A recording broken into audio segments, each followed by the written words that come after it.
starting. That's not You're my going to story. start it, but you're going to cut me off. I like cash money.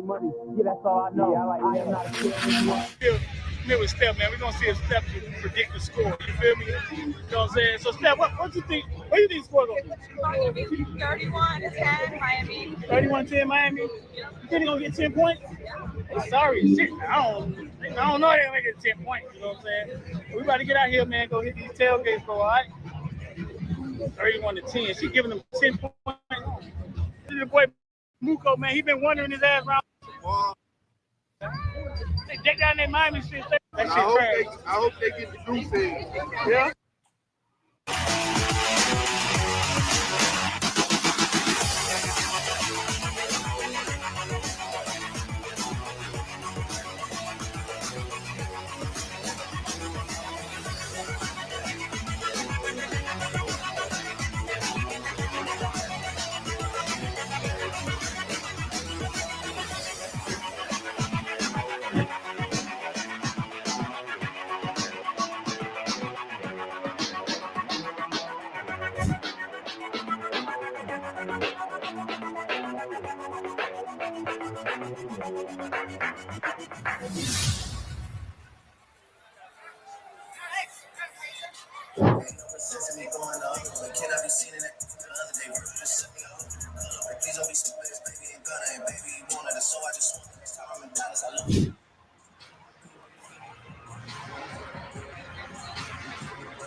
What's going on, man?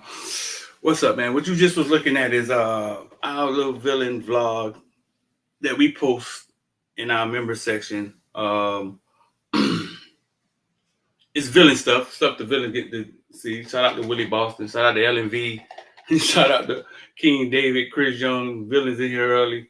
But that's our villain vlog. Little videos we put together. Give to the membership. If you want to check them out, man, become a member. The link is in the description. Miami Hurricanes reach 9-0. They 9-0, 8-0.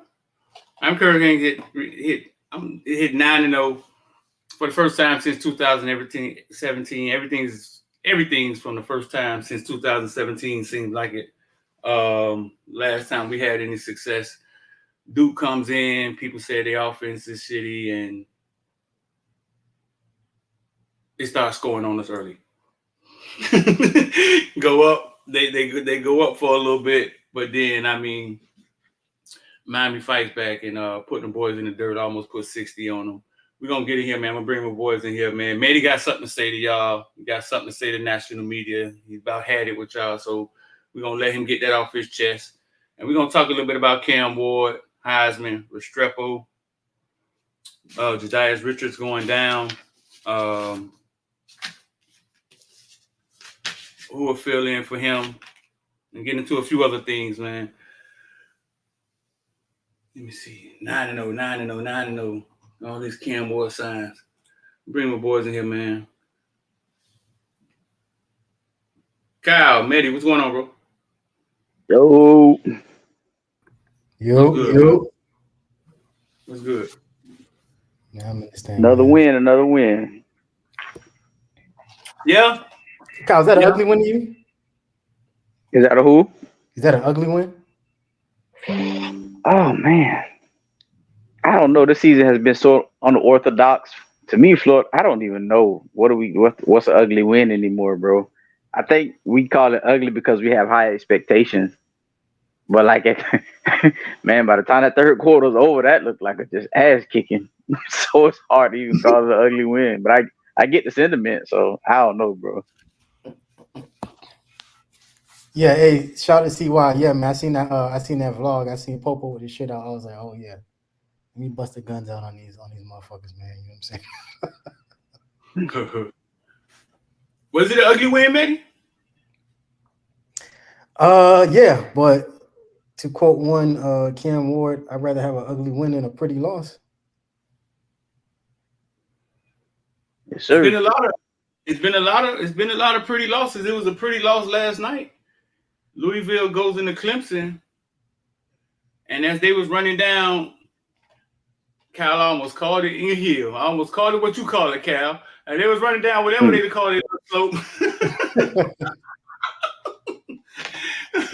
And they was running down in heel, and they was running down that little slope. Louisville caught them and goddamn suplexed them last night.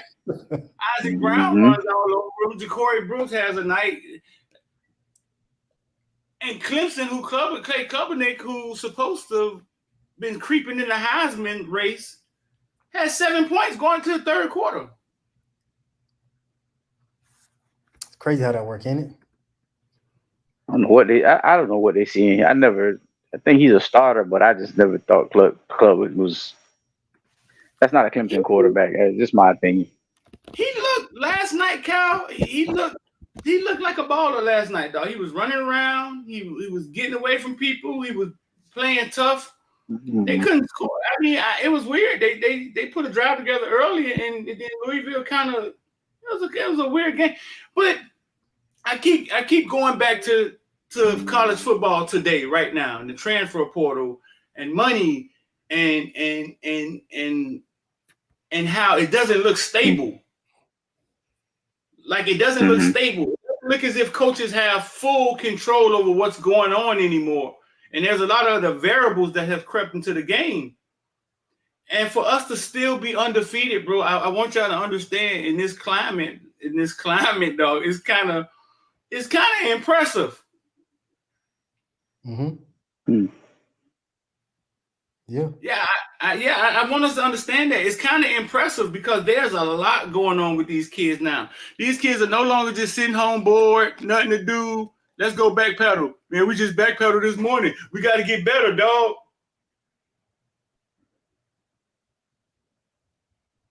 These motherfuckers renting cars and driving to Ocala when they get out of practice because to get some shoes from the Nike man because they got the money to do it now. Yeah. So to keep the team together, and it don't hurt that we got the best goddamn football playing college football out there throwing rock around for us, but to keep it together and still be undefeated, man, is impressive, man. It is impressive, even if they want to say we're playing against ACC. So before we get this thing going, in the comment section, man, AP poll come out probably in an hour. So where we gonna be ranked at? Y'all let us know where we're gonna be ranked at.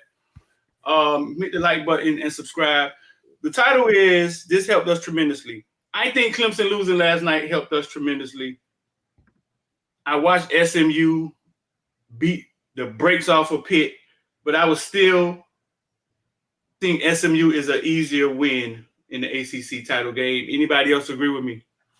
I think so. First of all, I'm not gonna jump to conclusions because I know everybody started booking tickets and hotels in Charlotte, but the season ain't over. There's still 3 very losable games, and everybody's trying to play spoiler now. That target on our back just got a little bit bigger. Medi, stay focused. Answer the question. You took your Ritalin this morning, though? Hey, don't do that. Stay focused. Answer the question, dog. I'm being focused. I'm being a realist too. Like at the end of the day, you're being too honest. All I want you to do is answer the question. I mean, look, there's still opportunities for us to slip, but if I had to say, point to which team you want to rather play, I would rather play a team that got a bunch of guys who will be fired up because they got a chip on their shoulder because somebody may have told them, hey, your services won't be needed here anymore. I'd rather play that team just because the narrative I think is cooler, but the team I think is a little bit easier too. I think they were a stepping stone to get in Miami to where they're at, but they at SMU. Shout out to them doing their thing over there. But if I had to pick, I'd rather play SMU over Clemson. Okay, and now say what you want to say. You just wanted to say that this shit ain't over yet. It's the ACC, like. Yeah. Right. Every week I want to relax and be like, all right, we cool. We can just ride it, but it don't work like that for us. And if you've been a fan long enough, you understand it just simply don't work like that in this conference. Yeah. They had your butthole puckered up for down 17-28. No diddly. Yeah, and I was in the Discord to prove it. You know what I'm saying? So to see them escape and run away was great, but all week going with the narrative. All I can say is appreciate. All I can say is appreciate it in the comment section. Everybody watching, all I can say is appreciate it. After Virginia Tech game, I came on here and I said, bro, and I told y'all, hey man, this is not gonna be easy. Like it is not gonna be easy. I see it. We got a team that hasn't won in a long time. Everybody's walking in here trying to beat the undefeated team, and we standing in this motherfucker reading how to be undefeated for dummies. It's not gonna be easy though. This man was just throwing the ball up yesterday, and the football guards was on his side. I don't know why they left Campbell hanging like that, but they went on Duke's side and started letting this man chuck the ball up. But it's not going to be easy. Cal, you rather face SMU? Do you think that helped Miami tremendously? Clemson taking a loss? I'm not gonna say that. I'm not gonna say it helps us tremendously. I don't really know. I would have rather Clemson not lost just because everybody, we ain't played nobody, whatever. Whoop, whoop, whoop. I want to go in there and whoop Clemson's ass for a championship, so that's that element of it. I don't fear anybody, but if we're talking about Clemson versus SMU, I think like there's something to be said for teams being a better team because we talked about it with Florida when we opened up, right? It's like, is Florida okay? We were saying, is Florida better than USF, right? And it was like, yeah, at that time, because USF was a better team. They believed in their coach, they believed in their style and whatever, even though they had the players. So right now, it's legit to say that SMU is a better team than Clemson. What's the reason? I don't know. It could be Lashley. I do think he's a good coach and he's a smart guy. You know what I'm saying? And SMU believes in them, and you see the way that they're playing. They play really, really inspired football. So just to answer the question, I can't say it was big for Miami because I don't think talent is the way teams are winning and losing. The better teams are simply winning and losing because that's why you see Bama losing to Vanderbilt and Vanderbilt taking Texas to the wire. And I think the better teams are putting up the better fights. It's not necessarily about the better talent. You know what I'm saying? And our weakness is our defense. Lashley's greatest strength is exposing the defense, even though his playbook is like 5 plays, but he's good at knowing when to call those 5 plays. So I'm not gonna just automatically say that just because it's Clemson and we're used to them being Clemson. So I'm not gonna agree with that part of it. That it was, I don't know. I can't say yes. You always say Lashley has a simple playbook with simple formations. As you were saying that last night, as I was watching him annihilate Pittsburgh's defense, right? Mm-hmm. How is he doing that? Like how does he do it with simplicity? Hey, he's smart. Go ahead, man. Now, Kyle, I was gonna say, remember what's my man name that should be the coach at Florida? At Leon County right now. Willie Taggart. You remember Willie Taggart's tagline? Go ahead. Lethal simplicity. You gotta understand that a lot of these coaches got like 5 plays. They just got 15 variations for each of the 5 on how to run them. And I think that's what Kyle's kind of getting. Correct me if I'm wrong, Kyle. I think that's what Kyle's getting at is it may be the same 5 looks, but all 5 of them looks will have 15 different iterations that you can't identify on tape until the play actually happens. And then you're like, okay, from the 12 man or from the 11 on 11 man, I can see the difference, you know what I'm saying, in the plays. So am I correct in that, yeah. Kyle? No, yeah, you're correct. You're correct. He's a smart guy. He knows when to call his plays. He knows how to set them up. So sometimes you get frustrated watching him, like, why are you running this stupid play? Why are you running this play? And then on the third time, it pops because he knows how to set it up. All right, I got that safety creeping down, or I got the coach thinking this. He's a smart coach. Like, I will never take that from him. I always said that about him. Very smart guy. I just couldn't stand his offense. It was just like east to west. I just did not like it. But he's a smart guy, and I mean, and look what he does with lesser talent. You know, look what he did with the same TVD that we couldn't wait to get up out of here. He was able to identify his strength and weakness and magnify his strengths and mask his weaknesses. So he's just, yeah, man, he's a damn good head coach. That's all I can say. So yeah, and I don't know. I just don't think Clemson is all that. I mean, they're in the same boat we in. They lost to Georgia, and you know the ACC ain't the strongest, and they ain't weak like people make it. But I was never worried about Clemson or whatever. I'm not saying I'm worried about SMU either, but I think it's like I think it's a whatever. Pick left or right, pick one. You know, I think the struggle would be the same, the win would be the same. Street, who you rather play? No, it's tricky. Clemson, I think we have some demons that we have to get over. Like to beat Clemson, you know what I'm saying? Even though we beat them last year in the close game at home, I just think it's like having to beat your big brother, and you're getting older and older and older, and you know you probably could beat him, but he done beat you for the last 10 years. You know what I'm saying? And I think that's a thing. I would rather play SMU before that Pittsburgh game started. I was sure I was rather to play that. Watching that game, either Pittsburgh is the worst undefeated team ever, bro. SMU is just getting better every week. They only lost it to still ranked BYU, who is probably going to win. It's probably going to have a first round bye. It was BYU, huh? Mm-hmm. And that was with the dude, and that was with Preston Stone, right? Yeah, that's before they figured out Jennings was better than him.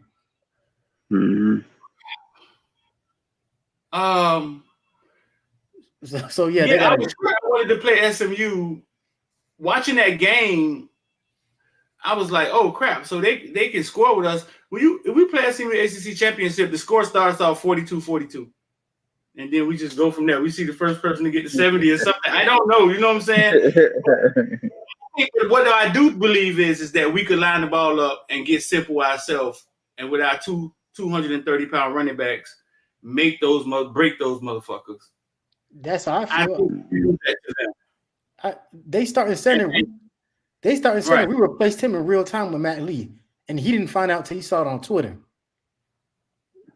Y'all remember that, Ja'Kai Clark? Hey, but see, this is where we are now, man. Like I'm used to it. I think everybody's accustomed to it. When we play somebody's gonna look like All-American, and we got about 8 candidates over there that's gonna look like All-Americans. I just don't know why it happens. It does, but we got like 8 dudes over there that's from UM that's gonna play like All-Americans that night, and I get so sick of that shit. Not saying that they're bad players, but just I hate it because it's not anybody's fault. It just happens. Yeah, it's weird. Yeah. It just happens. I hate it.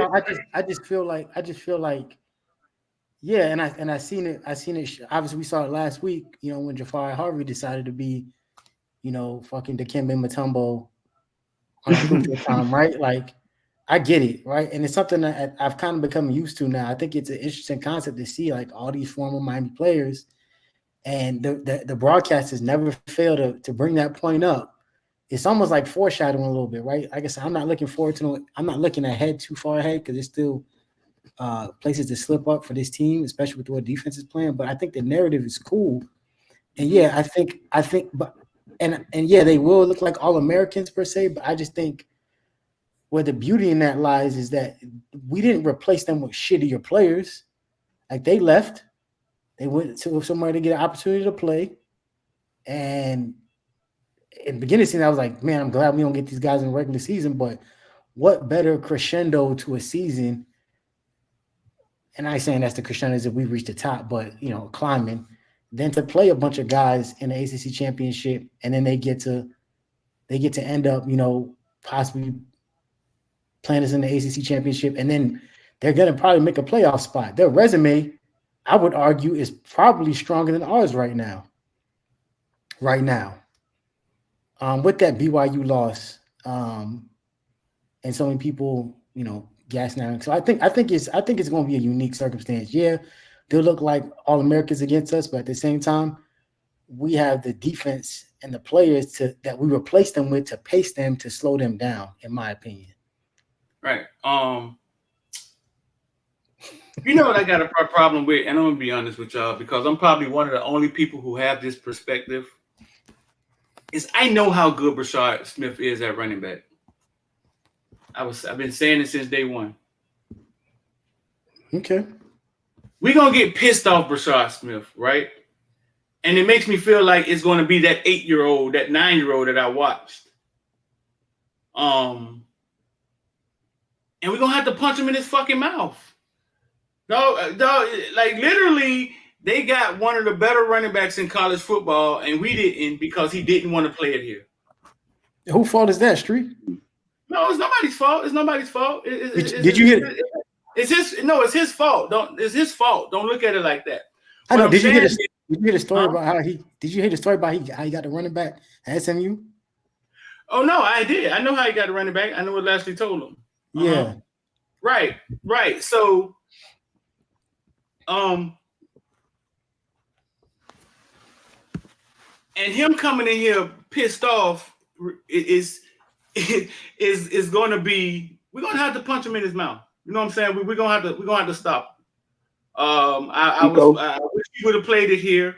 I wish he never would have tried wide receiver for so long. You know what I'm saying? I knew exactly who he was. I was screaming it for the longest. But we're gonna have to put our hands on him. Let me ask you, Street. We're gonna have to. That's that Kiko specialty. Yeah. Line it up, baby. Let me ask you, Street. Do you think he's a better running back than any running back on our roster right now? God damn it, I didn't want to ask that. I was over here asking, should I ask you guys that? Then I said I wasn't going to ask it. I got your ass, yeah. Shout out to Bama King. Yeah, I think when you say running back, yeah, bro. I think he's a better football player. I said what I asked you. I said, is he a better running back? I think so. I think he's more dynamic. I saw him go for 70 last night. I saw him have 100 yards in the first quarter. Okay, you're entitled to your opinion. I disagree. I think he's more dynamic. Is their running game better than ours? No, they can't impose what we can do, but he is more dynamic. I think he's a better athlete. I think what you were alluding to. I want you to understand like who I am. Like I covered these kids when they were 10 and 12. I got video of them when they were 10 and 12, right? And if I would have had to rate Brashard Smith as a running back at the age 10 versus Mark Fletcher and all of them, they all were great. You know what I'm saying? If Brashard would have stuck with it, he probably would have been, because he appears to be more dynamic. He could run back kickoff. He does a lot of different stuff. Mm-hmm. So I would say, yeah, I would say Brashard is better, but that's not. They all are NFL players. That's kind of like those kind of conversations are kind of, you know what I'm saying, weird. What about you, But I think he's more dynamic. Damn, that's a good question, Maddie. To me, it's the AJ Allen conversation. If you give him the same carries and you give him everything that you're giving Martinez and Fletcher, this goes for both Brashard and AJ. He's going to be more explosive. He's going to have more yardage. He's probably going to have more touchdowns in this, But is he a better running back than those guys? No. I told you Martinez is going to be a standout. He's going to be a standout NFL player. Better than Fletcher? No, because there's more to the game than just what these guys can bring. You know what I'm saying? So I'm going to say no. But can you get more out of Brashard at running back than you can these other guys? I think you can. As far as, yardage, running the ball, catching, and all that kind of stuff. But these other guys are, pass blockers, great, all that other shit too. So just no. I don't know if people understand how I'm answering the question. He's a better talent and more dynamic and probably a better football player, but a better running back than those two. Nah, not when you get to the core of running back is. I hope I said it decently. No, the same thing. He's a more dynamic athlete.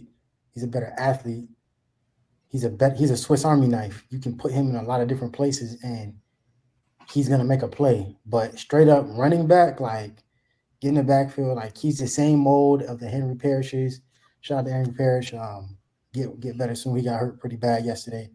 Jalen Knighton, they're athletes that you can flex out to the edge. Those are the guys they line up against Kiko, right? Right. And like fuck, because you know Kiko's not running stride for stride with this guy, obviously, right? He's a better athlete, but I don't think he's a better running back. He's a better football player. Mm-hmm. Right. Better talent, all that, yeah, but better running back. Yeah, we all on the same page. Yeah, I think so. That. I mean, so fuck it. Will I trade one of our guys for him? Yeah, I would. And that's not saying much because Lashley probably wants a 230-pound fucking guy. You know what I'm saying? A change-up guy or something like that. I don't know, but see, it's probably different. But it's probably different because if we get Brashard over here and all we keep doing is running him in between the guard and the center, it's not going to have the same effectiveness. Mm-hmm. You got whatever Lashley's over there setting up, you got to set it up like that. And that's why I don't blame him for playing receiver because he's trying to get to the league. He knows he's not going to be a running back in the league. So I never, I'm with Streeter. It's really nobody's fault, but he's like Star Thomas from yesterday. That dude, they never ran him up the middle because they know, that's running your head into a brick wall. That's stupid. So what I'm gonna do, I'm gonna run to the edge and I'm gonna work him to get past Akiko Malinoa. I want him to beat him to the edge to try to get that first instead of I'm going to run those counters. I'm going to run those plays that's not going to run straight down the middle between the guards. Miami led the country last year and probably still do in runs in between the two guards. So you're just using the weapons you got. But we all on the same page. Yeah, and Red Lashley, man, when we used to interview him here, man, I used to always come back and tell y'all, man, Red Lashley's gonna be a head coach somewhere soon. His temperament, like his emotional intelligence, like the way he spoke to us, how candid he was, you knew he knew exactly what he was trying to accomplish. You know what I'm saying? He's one of the coaches I could just pick up the phone and send a text to. He'll send something back. I knew he was going to do a good job. I didn't think it would start off this fast in the ACC. Caught me off guard, bro. Like I didn't think it started off this fast. I think a lot of people. You know what? You know what he gets major props from me from, and I've said all the good things I can say about Lashley.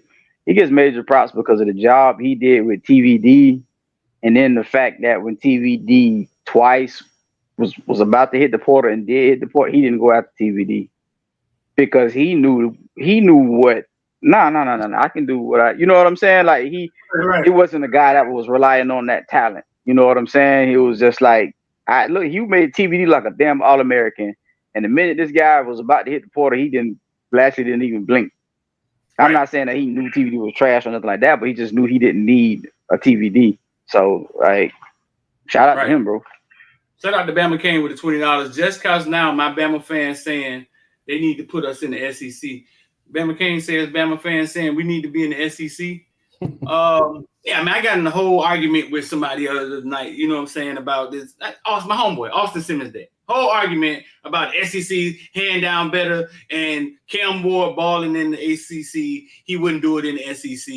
And I was like, well, game one, we was in the SEC. we traveled to the SEC land and it looked pretty bad. You know what I'm saying? But to me, the SEC out recruits everybody. But even if they are better as a conference, my thing is even if they are better, right? The margin is small. That's what people don't understand. Like the margin is small. A Clemson or a SMU can run in there and beat a LSU. It can happen. Like y'all seeing this every week. Stop acting like y'all eyes is deceiving y'all. Y'all are looking at the final scores of these games. Mm-hmm. Right. So that argument, man, is like, starting to feel like Democrat, Republican, Kamala, Trump fucking argument where it just turns into I'm red, you blue, Crips, Bloods. Ain't nothing you say I'm trying to hear. Yeah, that argument is kind of crazy, bro. Listen, Jedias Richard goes down yesterday, man. I'm thinking it may be for a long time. We've been crabbing about our defensive backfield. Yesterday, they picked on him, and then he began to have his best game of the season, and then goes down. You know the old saying that, man, hey, stop, watch what you cry for, because shit could get worse. I know it's a saying out there like that. Like, I don't know. What's it gotta be a saying out there like that. You know what you had till you lose it, right? Till you lose it, right? It's like ain't that the irony? We've been waiting for a cornerback all season to get an interception. And the one game where both of them get one, he hurts his leg on an interception. Ain't this about a bitch? Yeah. Yeah. Well, I will say this. If y'all play like that in the first half, your ass might not have still been in the game. That's all I'm gonna say. Right. So now somebody has to come in and play. You got a Miles Young out there. Who else we got? We got a Robbie Washington who's earning fucking time on kickoff, and I think that's how coaches like to see it. Yeah. He's running down there like a bat out of hell, and he's happy to be out there, and that's what coaches like to see. We got a Marquis. Ryan Mack. Huh? Shout out to Boy Hessler. He brought up Ryan Mack. Yeah, I'm gonna talk about Ryan Mack for a minute. We got Marquise, who's been practicing that cornerback. It's almost like they knew somebody was going down. I'm not sure about the Robert Stafford thing. He's been here for a while, bro. I'm not sure what's going on there. I think he was more drafted on the potential of being like an explosive playmaker in the kick and punt return game on special teams. And I think he played some offense too, but yeah, if he's been here for as long as he has and still has yet to see the field playing meaningful snaps at corner and barely in special teams, I ain't saying we smarter than the staff, but I mean, right, might be on the wall. Right. You don't hear about them, mention them. Yeah, something's not right there. You know what I'm saying? I can snoop around, find out. But who you guys got? I mean, who y'all got stepping in for Jedias? Because what we was having problems with just got a little worse. Yeah, here's my thing. I need somebody from the media to ask the question about, and they may not be honest with it, but I just need somebody to ask a question to get the conversation started. Like, where are we with Damari? And if he's not coming, like, I know you said you're gonna talk about Ryan Mack. OJ said out his own mouth that Ryan Mack was better than him. Did he not? No. Somebody said if you would have asked him, he popped. You know what I'm saying? Ryan Mack was recruited higher than him.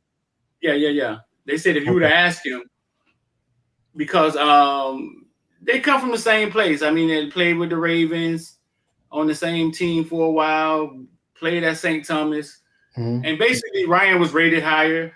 You know what I'm saying? Yeah. So yeah, somebody said probably if you would ask him, he probably would say that, but obviously they're both pretty damn good. Well, OJ done proved he's pretty damn good already. I think he's already.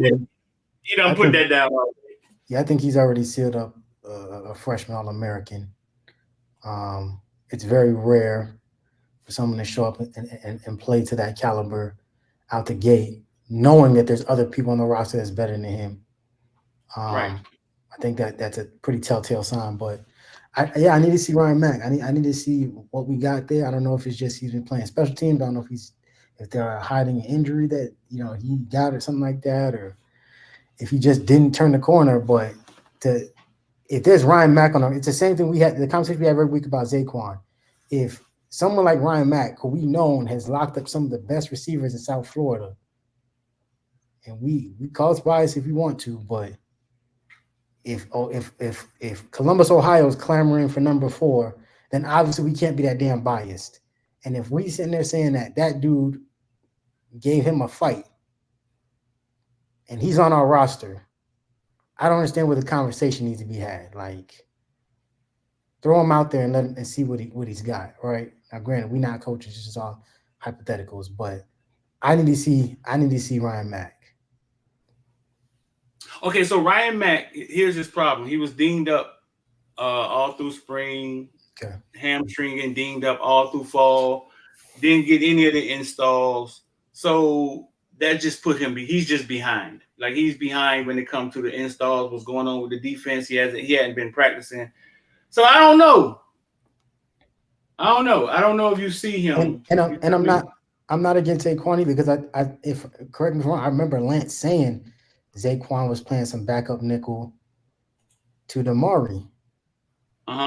Wasn't he? And it is hard to miss 20 when he's on that field. Yeah, 20's a guy. Yeah, When 20 you started. see 20, I ain't saying he had Reed, goddamn it, but there's something there. It's beginning to become obviously clear that 20 is our next guy back there. Did he play corner at all, or has he always just been a strictly safety? He's a safety. He'll come down and guard. He used to have to remember he talked about guarding Jeremiah them in practice every day. Yeah. Mm-hmm. I went. So last night, I mean, since we on the DBs or whatever, your question is who you want to see. I want to see them all. I want to see guys get opportunity and fair opportunity. Obviously, I don't want to do it at the risk of a win or what have you. So hopefully we can get a blowout against Georgia Tech early. I want to see them all. I want to see Rob because I feel like he probably can stick to a guy. I don't know what Stafford is. I'd like to just see him on the field. Same thing with Moo Young. I'd like to see him all. So this is gonna, as sad as it is that Richards is hurt, it's gonna present an opportunity. It's gonna force us to go into our bench, which I think we should have been gone into, right? And even if you don't want to go that deep with those guys, I'm starting to see everybody say it. Y'all know I've been saying it for weeks, and you starting to see more and more people say it. Hey, get Marquise and Zaquan in at safety and move the other two guys down to those nickel spots. Like, why can't we do that? We know Mish can play nickel. We know Harris has came in and he started out as a cornerback. Try those guys at nickel where they're closer to the line. They don't have to maybe, do as many deep balls. You can blitz with Harris. You know what I'm saying? But guys like Marquise and Zaquan, to me, they deserve to play. We see Zaquan. Like, there's no reason for me to even talk about Zaquan. I'm not saying he should automatically start. If you are, I ain't against that either. But he needs to be on the field a lot more. I went back and watched the tape from the Virginia Tech game this year and the Rutgers game last year. And the same thing, I saw the same thing that I thought I saw. Marquise is always around the ball. This dude is so instinctive and fast. Everywhere the ball, if you want to know what Marquise doing on the plate, look for the ball. I saw him come from his side, get to the ball carrier, and Mish was nowhere to be found. Like, Mish is on the left side, he is on the right. How is he getting to the ball carrier? Mish is not even there.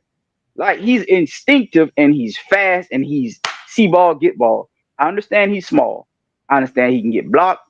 I understand he may not be the greatest tackler, but he's a willing tackler and he takes the proper angles. We have guys back there, they're probably willing tackles, but they take piss poor angles and they don't even touch guys. Get Marquise on the field.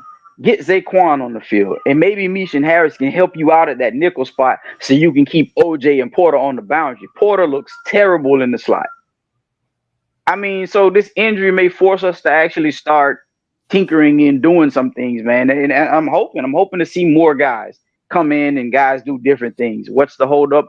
I don't know. But you can just go back and watch that tape. I'm watching Marquise. Everywhere the ball is, Marquise is there. That's what you want from a safety. And we saw Zaquan. Zaquan is out here putting people in the hospital, causing fumbles. Like, bro, enough is enough. Come on, man. And KD, I would argue. I would argue at this point. I think they just trolling for the playoffs. Honestly, I think they just holding guys out. I think what they're gonna put out there is gonna be something different because we just fans watching the game, right?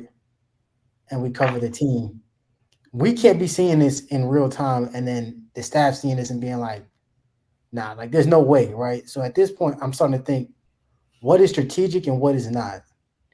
What are they doing on purpose and what are they not doing? Because it seems pretty clear to me that this team feels at this point, being 9-0, they're probably poised for some type of deep playoff run.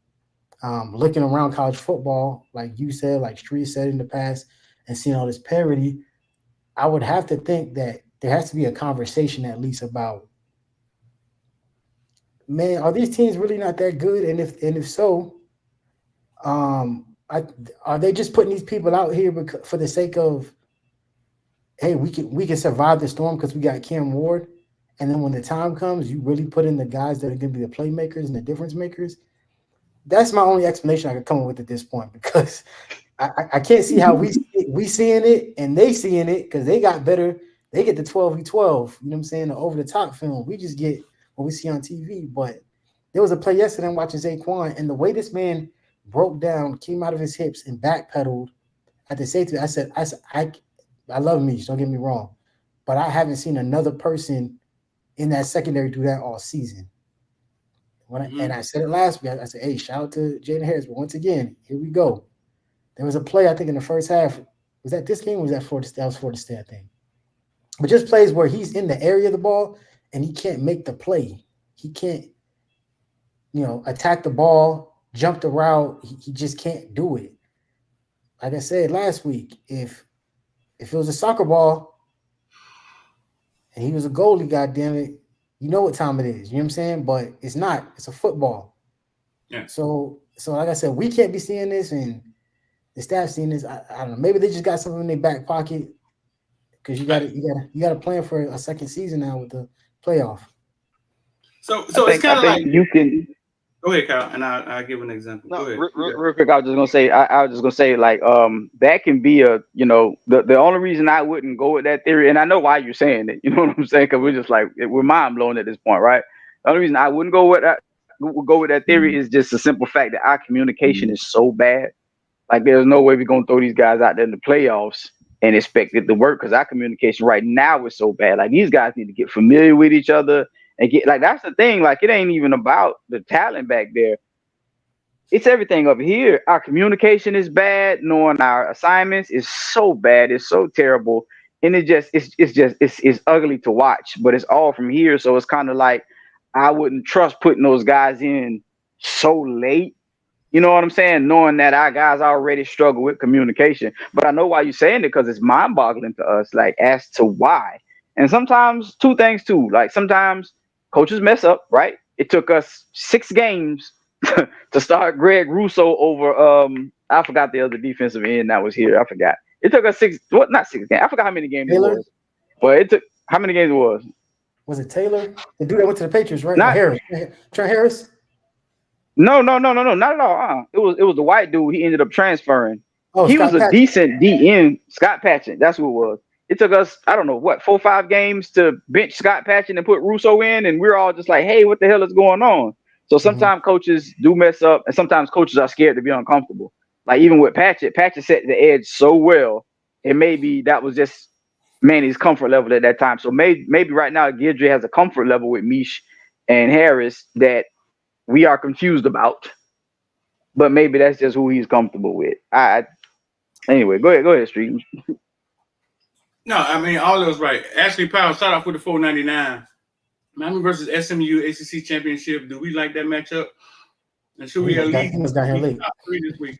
Yeah, He got it late. Ashley, we just talked. Ashley Powell, rewind. You start from the beginning. We just talked about all of that. I like the matchup. It's a tricky one, but we just went through all of that. And are we going to be top 3 today? Mehdi say no, but Mehdi also say the shit doesn't matter anymore. The real rankings come out on the 5th. Hey, real quick retort, Kyle. What you just said, and I see a lot of your points. Maybe I'm crazy, and let me know if I am. But it seemed like when those backups got in, with Zaquan, Bobby Prue was on the field, that's the most communication I've seen all day yesterday, and that's when all the turnovers started happening. Their offense got confused. They started reeling. He started throwing them picks. Started fumbling that ball. That's when I saw it. So, like I said, I might be crazy, and feel free in the comment section to let me know. But I see what you're saying about the communication, and it felt like, and I think I said it in our group chat or in the Discord, I was like, it feel like, I said, their whole mantra coming in the spring was run, talk, hit, right? And then it felt like since the bye week, run, talking, and hitting ain't happening with that starting unit. These backups come in, and I'm starting to see running, talking, and hitting again. But I don't know. Maybe I'm out of pocket. I don't know. No, you could be right, because those guys are natural safeties. I think somebody out. It looks like somebody out there isn't smart. That's what it looks like. That's what it seems like. When something can't get right, it seems like there's one person out there that just isn't smart, and I think it throws a monkey wrench. But Maddie, I'm gonna explain it to you like this: like you're in the military, right? And you've been a sergeant, and you get these guys coming in. You get this young gung ho dude who wanted to be a fucking Air Forceman his whole life. He goes out there and he could shoot and he could do all these things, and then y'all go to war and you find out something about him. Then you go back and you get this big dude, maybe 2 years later, this big strong dude, yada yada yada. He's gung ho, he presses uniform right, and da da da, and maybe his personal life not together. And when you keep doing that, right, you get experience, right? So the next time you get this young hotshot guy who wants to be in the military, he says he's going to be like captain one day, you start realizing that patience. Let me take my time. Let me take my time with him. You know what I'm saying? Now you got guys that are there that deserve to be promoted, right? So you got to, okay, they done put their time in with me. I got to let them do what they got to do to get promoted, to go to the next level. You got these young shot guys under them who may be better than them, but you don't know them. And I think what you start realizing is that you got to have a balance. You got to have a balance, and you got to so Meech them it's Meech time to go to the league. He's good enough. We're 9-0. It's working. It doesn't look perfect, right? Right? I think Guthrie is being very patient, and I think it's the experience. Sometimes you could throw a young guy in the game, bro, and it's too early, and you could mess up his career. I done heard coaches tell me that too many times. So I think it's managing a roster. That's how I try to explain it. You're not just leapfrogging every goddamn body and leaving holes on the back end. You're managing the roster. And it got us to 9-0. So it's like Canes ain't been 9-0 since 2017. We doing something right. Let me try something else in this recipe this week to see if we can get it together. Yeah, and if it wasn't, no, I hear what you're saying. And honestly, if it wasn't for that, I think they allowed 10 second half points, period. So obviously something working. And that's it's not working, but it's the recipe, but the cake coming out right. You know what I'm saying? We see with our own eyes the shit it's the stuff that goes wrong. Yeah. But the recipe, but in end, it's like, I think he's coaching the game knowing who his offense is. See, you can't take that part out.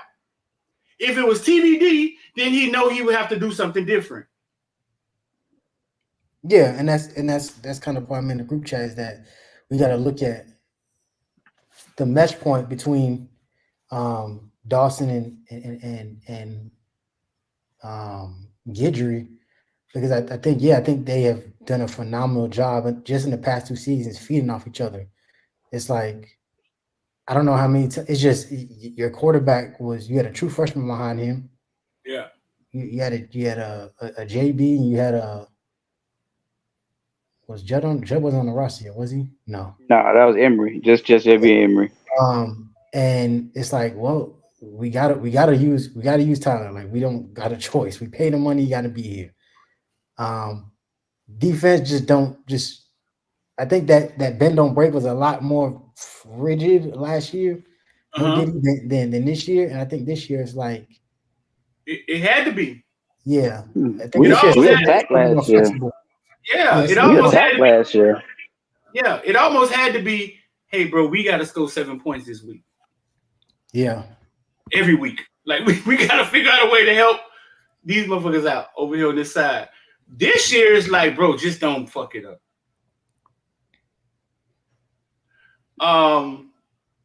Yeah, and I think it's a different thing. Dog, I'm gonna be honest with y'all. yesterday yesterday I'm in the media room, and I had finally got frustrated with 25. I went to Larry Bluestein. I say, bro, they got to take 25 out. I'm being quite. I'm finna be honest with y'all. I say, dog, he's struggling. They got to take him out.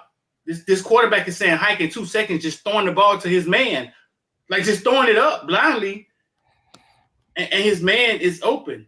And I swear to God, I sit down, and then he makes the break up. He breaks up the pass, and I tweet y'all. 25 just made a play, and then he gets an interception. See, that's a coach. That's a coach looking at a kid every day, right? And knowing what he's capable of, and then the kid not doing it. But the coach believing in him saying, bro, listen, I've seen the light turn on in kids. I think the light will turn on for him one day. But at the expense of, God damn, boy, they just picking on dog. You know what I'm saying? Mm-hmm. Then the light seemed like it turned on. And he started jumping balls. You know what I'm saying? So and I think that's why coaches coach. I've heard him say it numerous times. To see a kid go from A, watch him go to B, the next level, and it's gratifying to him. So I was dead, dog. Listen, I was dead wrong. 5 minutes right after I said, hey man, we gotta take this boy out. Like this is you know what I'm saying, it's getting bad. And then he started making plays. And I think, like I said, that's a testament to the staff. Like, because it's. I remember shout out to Coach Hayes in the chat. I remember Coach Hayes talking about her previous staffs here. You know, play happens, a turnover, and nobody's on the sideline coaching. Everybody's watching the game, and how that was an issue.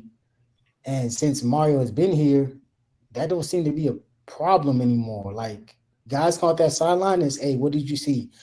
Tell me what happened here. Tell me what's going on here. And now it's even more enhanced with the iPad because they got it like that. Like, oh, we're going to go back and watch that shit. Like, what happened here? Why did you do this? Why did you make this play on the ball? Why did you give that coverage? Why did you play off? Those types of things I think are imperative to helping teams develop, to helping players develop. And that's why I think shout out to Guidry because, we were all very critical. We were very critical on 25. But that's why coaches coach. Yeah. Cal, you want to say something? You want to say something, dog? Not really. I hear what y'all saying. I don't necessarily agree with it, but I hear what y'all saying. I think a lot of things happened yesterday was in the Discord was going off. One of the main things was like, hey man, I said this like a couple of weeks ago. One of the main things was like, bro, let's get in the zone. Let's get in the cover two, especially with them just throwing the ball up. Let's get in the cover two, keep everything in front of you. And then sometimes it's kind of like we've seen Guidry do that. Like we went over that Louisville play. Yeah, we did Louisville play in the film session. We were in cover 4 and somebody didn't know their assignment, and it's just like, damn, what do I do? Do I go in the zone and they don't know their assignment? I go in the man and they blow their assignment. And it's just like, but I think when it comes down to it, the best thing to do was to go to zone. When we did go to zone, right? And that's when the pick started happening. Because sometimes it's about the other team too. Duke is not a good offensive team. Duke was doing the most simplest shit. Drop back, we gonna bomb that bitch out, give a 50-50 ball and see what happens. And our DBs are not ball hawks. They don't look for the ball, and they just do mind-blowing things sometimes. Now, why he tried OJ, I don't know. But the majority of our defenses, our DBs, that's not them. So once you get into that zone and you just keep everything in front of you, you can see it coming. You start to play a little bit better. Now, I don't know if he plays on the whole game or nothing like that, but things did start to turn when we did that. It was just Duke was taking advantage of our man coverage, and we had to get up out of that shit, man.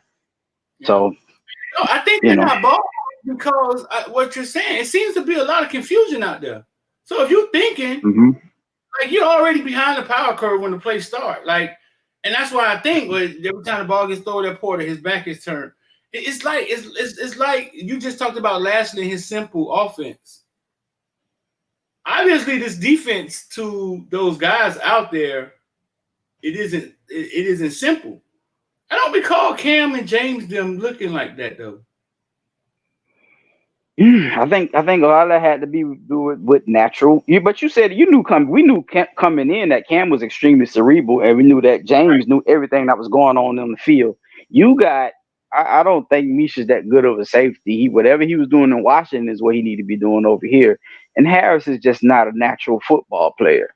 So the instinctiveness isn't there. So I give you an example, and I don't know what was supposed to happen on this play, but the play everybody's talking about is Kiko getting matched up on that running back. So I didn't see the beginning of the play, but they said the running back came out of the backfield and went to the boundary. Okay, that's what happens. If my man is I'm the linebacker and I'm the running back, that's my man. I go out there. Now, one or two things should have happened on the play. Now, either DP should have slid over to the boundary, he gets the inside guy, because if he gets the inside guy, he's got help because Wesley Basaint drops back in coverage, right? But no matter if he did the inside guy or the outside guy, we got a single high safety. The single high safety should have recognized, oh shit, it's isolation over there on Kiko. You don't have to run to that side, but you should have cheated to that side. That man stayed over there where Jaden Harris runs a 4-4 and he was matched up on the deep man. Like, right. Don't get me wrong, I'm not confident about that, but that makes a lot more sense that I'm going to let Jaden Harris play one-on-one than Kiko play one-on-one. And right. And like, I'm sure if Cam Kitchen looks over, he sees that shit, oh shit, I'm automatically going over here with Kiko at. I'm going to at least cheat over there, because they only ran, the two inside guys ran some little small. You could tell that they weren't getting the ball. And the other two guys was just going deep. We had a single high safety for it. So I'm going to get an isolation on both of my guys. I'm leaving Harris on his guy. I'm not leaving Kiko on his guy. But that's exactly what we did. Ball goes up. And you can even see Mish when the ball go up just jogging over. Like, he didn't even try to full out sprint to go help. If that man puts that ball out there, it's a touchdown. Mish did not put in any effort to get over there. But before the ball even snapped, he should have been, cheating over to that side. So then we start to go back to, God damn, Guidry, is it your defense or is it your players? It's a combination of both. Like, I get everybody saying Kiko should never be matched up with a running back like that, but that happens all the time. It's just that Duke saw a wrinkle to where they can get him out there on the boundary. Got him out there on the boundary isolated, but our safety was playing high anyway. Bro, you should have cheated over there. Right. But I guess you don't realize that when you're not Cam Kitchens or James or just a natural safety or whatever. So, or you're trying to put whoever's the dumb guy on the field, you're trying to put him where he's fucking supposed to be. Essentially, yeah. It's matchup. It's what can I exploit? You breaking up, Mitty. Y'all can hear me? Yeah, I hear you. I hear you now. No, I was saying this matchup is identifying what matchups you can exploit. And so teams are figuring it out. Florida State did it last week. And then Duke just took that and said, oh, say less. Like, so if they go to that spread concept, yeah, you have to understand that more likely, especially if that running back is motioning it out and he's in the slot position, it's probably going to be some type of wheel, a go, or a damn post, or a corner, something deep that's going to take him out the play. It's going to have Kiko chasing him. Kiko did make some plays last week against Florida State because they asked, but yeah, better quarterbacks will figure that out, especially someone like Georgia Tech. It seems to me as if Kiko makes that play in practice. Like, maybe in practice they've seen him guard the running back. Because I hope not. I think he would call a timeout, right? If he's running against, you could that too. If he's running against Martinez or Fletcher, then obviously you think like, okay, cool. But if you're running against Chris Johnson, then no. Mm-hmm. And that's the point I'm using. Like, if you're covering AJ Allen, then yeah, that's what you should be practicing. But if those two guys aren't starting running backs, and your first team offense is going against your first team defense, then naturally they're never going to have a formation that looks like that. I heard Popo practice one time say, if Chris Johnson go out there, he's not going with him. Not going. Yeah. And that's the thing. Football players make that play. DP, slide over. You go get that. You know what I'm saying? You out there on the boundary. Right. We already know where this is going. I got help with this guy. He's A, I got help inside, and B, he's also closer to the single high safety, whether he cheats over or not. So that's just being, And Guidry lets them Guidry lets them do that. He lets them freestyle like that. He lets them alter things. I've been told numerous times that they alter defenses all the time to help guys. You know what I'm saying? If you do, that you like doing it like that, well, let's just do it that way. And he allows them to do that. But you got to have thinkers. You have to have, you got to have people that's thinkers out there. Football IQ. Even with on that play. So even with Kiko, and we pointed this out against the Louisville game, right? These two things I'm pointing out because we talk about the same guys, Kiko and Mish. So Mish, you don't want to cheat over when it's possible a bomb is coming, right? But when you on the goal line, y'all double team the running back out the flat. Like we went over that play. That wasn't even your man. You went over there and double team the flat. They threw the slant right to Brooks in the end zone. You turn around talking about my bad. Like, so this week it's obvious where you should be at, and then you don't do it. Same thing with Kiko in coverage. Like, he's always getting behind his man. Like, bro, you know you're not a Blazer. Back up. Why are you meeting these guys when they're running? Why are you meeting them and then turning around and trailing? Bro, back up. Keep them guys in front of you. It's football IQ. Is basic stuff. Is but I don't know. I guess maybe it's us coming from a place where we play football 24/7. Yeah, it's easier for us to think like that. But it's just kind of like, dog. Remember I pointed out in the Louisville tape street. He ran right to his man instead of coming flat out to the sideline so you can stay in front of the running back. Like, you got in the trail position just like that. I don't know, bro. Like that IQ is kind of missing out there, bro, or instincts, I should say. Right. And that's from Kinko's one of our older guys, but Kinko showed y'all what he's good at, aggressiveness. He showed y'all yesterday. Mm-hmm. He the leading tackler. What he will do. He showed y'all what he will do. He gonna run past me. I'm gonna knock his motherfucking ass out though. I know that. He showed you what he will do. So, Matty, you got to talk to these people. I just want to make sure your internet, like, make sure you're right so they can really hear you. You know what I'm saying? So make sure you're in the best part of your house. Yeah, man, I'm good, man. Let's get into it, man. All right. So let me see if I can give you the flow, bro. Let me see if I can give you the flow. All right. Go ahead, get started. Let me see if I can figure this out. All right, look. Lately, I've been hearing a lot of. It seems like the national media got this new pivot that they want to go to, right? Whenever it seems like Miami is winning now, which goes against all the media like in the national narratives, because at this point you should have a bunch of undefeated teams that should be in the SEC, the Big Ten, etc. Miami should have had 2 or 3 losses according to them. You know what I'm saying? Probably been a 10-2 team. Would have knock on, but out sitting at 9-0, it seems as if now everybody wants to play the concept of Miami plays nobody.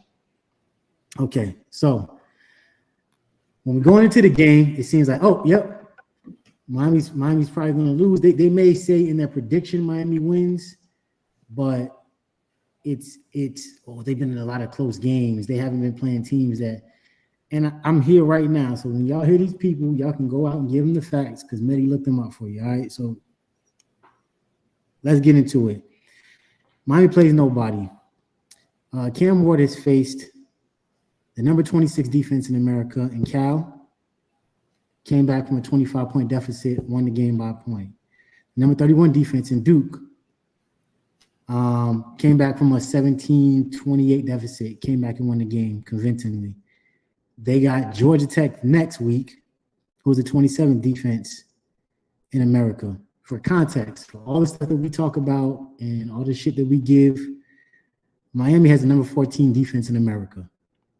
For more context, y'all sit here and we'll point out and say, they beat a bad Florida team. Well, that Florida team took Georgia to the wire, basically until the fourth quarter, and Georgia got the number 20 defense in America. So that Georgia team is only 6 spots better than Cal, 7 spots better than Duke, and 7 spots better than Georgia Tech, and 11 spots better than Duke. So basically, all those teams are fringe top 30 defenses in America.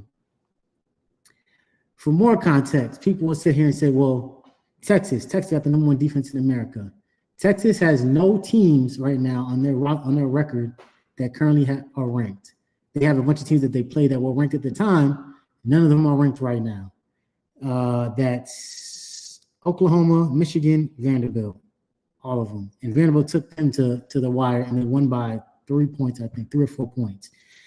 More context. That Vanderbilt team got the 47th defense in America, and they held Quinn Ewers to under 30 points.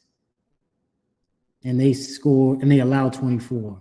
So when people try to come and argue with you about, oh, Miami's not good, or Miami is better than so and so, please understand, like, do not go back and forth with these people because they don't know what they're talking about. They're not providing full context. Miami is playing very good defenses and good teams, and Cam Ward is figuring out ways to beat them. So let all the narratives and all the media and all that garbage that comes out, let them cook. But at the end of the day, we're doing what we need to do. We're beating good defenses, and hey, that's why we're at 9-0. So they could be mad, but hey, you see the record next to my head. Tell them to be mad. No, it is kind of odd that everybody, and I understand why every week picks us to, oh, they're gonna get upset this week. It's because what they've seen. They've seen us struggle, and they just figuring that the day is gonna come. Right, but then, and it's warranted for the record. Good enough to beat us after they give them no credit when we beat them. Mm-hmm. I mean, it's true. Mm-hmm. It's warranted. Don't get me wrong, because Miami in recent years have dropped these types of games. Granted, under different people, right? But we were building on a shaky foundation in the first place. And now that you're bringing in the caliber of talent that you're bringing in, all of a sudden it's like that talent's not good enough. And I'm like I said, man, I'm not here to do the back and forth with people. Like we gotta just keep winning the games, man, and just keep proving people wrong. Now the new narrative is, oh yeah, they don't play anybody. When they face a real team in the playoffs, they're gonna lose. When they face Clemson, they're gonna lose. Well, once again, you hear me say every week, the transitive narrative does not work. But for the sake of the ACC and because we have to, we go into Louisville. And I know the score was a 1-touchdown game, but that was a garbage time touchdown that we gave up. We did let them come back. We did let them stay in the game. But granted, we put 52 on their head, and they had to fight with a 70-year quarterback to keep that game relatively close. The true freshman didn't do what he did to us. We did to Clemson. He got off. Don't get me wrong. Ja'Cory got off too, but what they did to Clemson, it shows its levels. Its levels in recruiting, its levels in talent development, its levels in coaching. And at the end of the day, man, you can say all you want, but we played Louisville on the road, came out with a W. They played Louisville at home, came out with an L. So when you hear guys like Bozo Clack talking about, oh, Clemson is better than Miami, it's only a matter of time. Well, I can only be objective, not subjective. You know what I'm saying? The objective is to win the game. We beat Louisville on the road. They lost to Louisville at home. And that's just a small sample size. So you say Bozo Clack. Yeah. What is Bozo Clack? He don't earn his first name. That dude on Fox News, you know what I'm talking about. Bozo Clack. It's just, man, it's like I said, man, it's just the cognitive dissonance in the needle movement is hilarious to me, man. It's like when a team is bad, when the team is decent coming, you will never look at none of the stats going into that. Then Miami wins convincingly, and that team was bad anyway. They're supposed to do that. Wait till they play. Okay, well, don't let that score confuse you in that Florida game. Carson Beck, you know what I'm saying? Hey. What is he at? What? I think he has three interception games in this season. Yeah, he's got 11 interceptions in his past 5 games, not including yesterday. I don't know what he did yesterday. Who that sound like? It really does, doesn't it? It really does. Van Dyke. That's what that sound like. It's crazy. It's crazy when you're showing other foot. Shout out to Mama Pageant, man. This is a video where Restrepo mom crying yesterday when he breaks the record.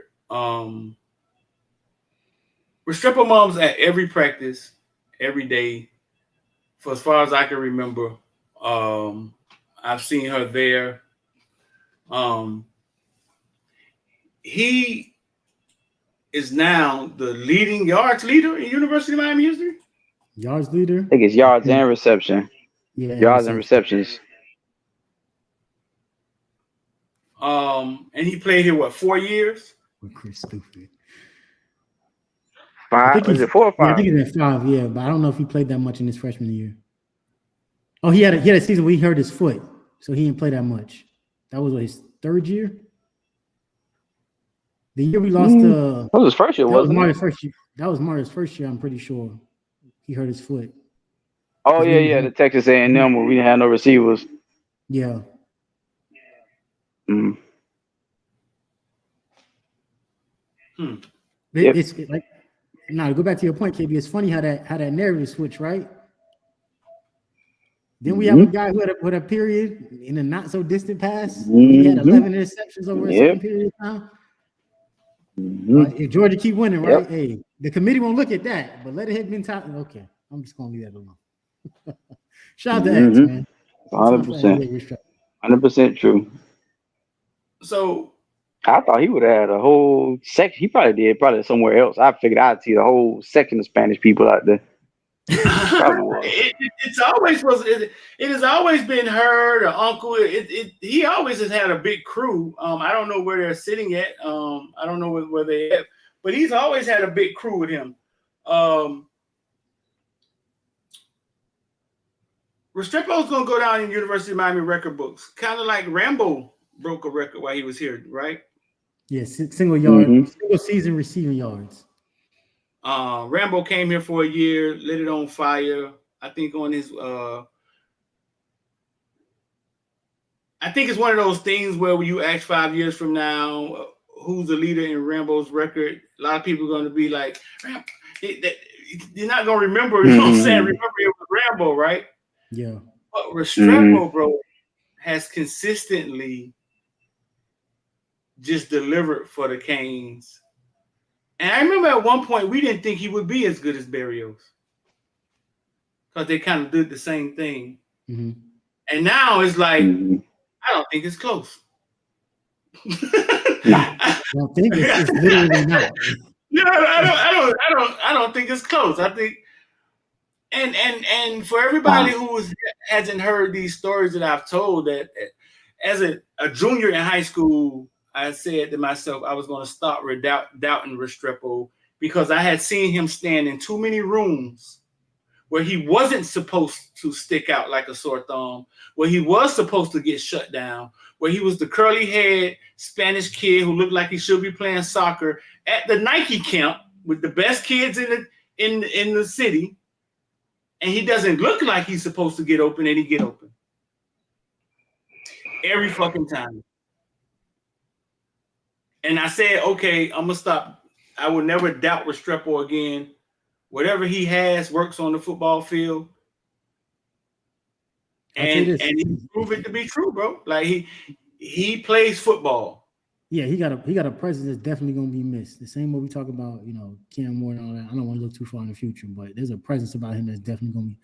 It's a work ethic that you just can't make that shit up. All them stats and them stars don't mean shit. Like you got to go put the work in, and X is a testament to that. So shout out to X, man.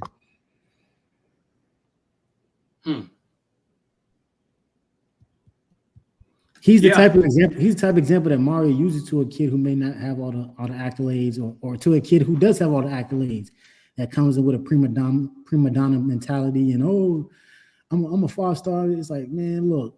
None of that shit matter. Like, here's Xavier Restrepo, 5'10" Colombian kid who on paper should have never even been in the conversation to be the all-time leading receiver at the school, but in one 66-yard touchdown reception jumps people who can step out and run the city of Miami, who could probably honestly run for mayor in Miami and probably get elected.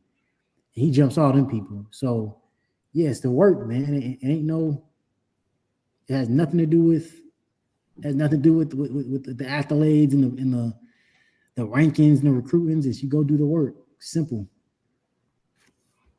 And And that he has done, bro. And I'm sure he surpassed what most people would have thought he would have at the University of Miami. He broke who record yesterday? Andre Johnson? No, Santana Moss. Santana Moss? For all Andre time Johnson was there. And when you think about the greats that played at Miami and the great wide receivers we had, bro, his name is going to be right there in the middle of all of them. His name gonna be on the top of all of them. What are you talking about? It's literally at the top. He's literally not in the middle, huh? Literally at the top of all of them. And man, shout out to Pooh because he has a chance to break at this pace. He has a chance to break the single season all-time receiving record that Rambo holds. I think it was like right under 11. I think it was like 1,092 yards off the top of my head, but it's possible with that guy throwing the ball at him this year. It's all possible.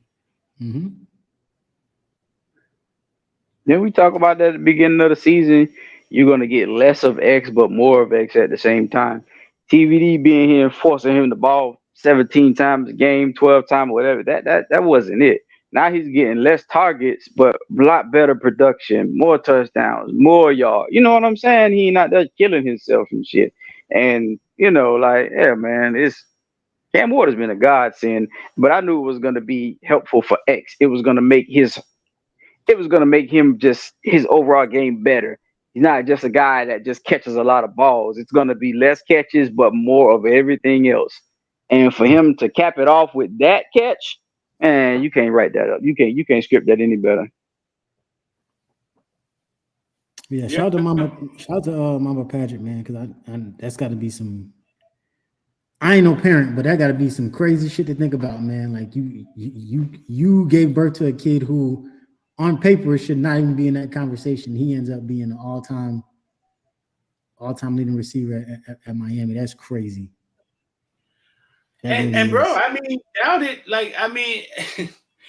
Bro, doubt it on every level. Uncles fighting people in the stands from youth football to high school, and it's like reverse racism. I ain't gonna lie. You know what I'm saying?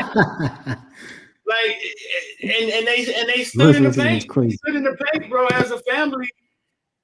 And people sometimes appear to have a chip on their shoulder, and people don't understand. They don't understand the journey of them screaming, "Hey, our guy is better than y'all's," and then people looking at him saying, "Yeah, right.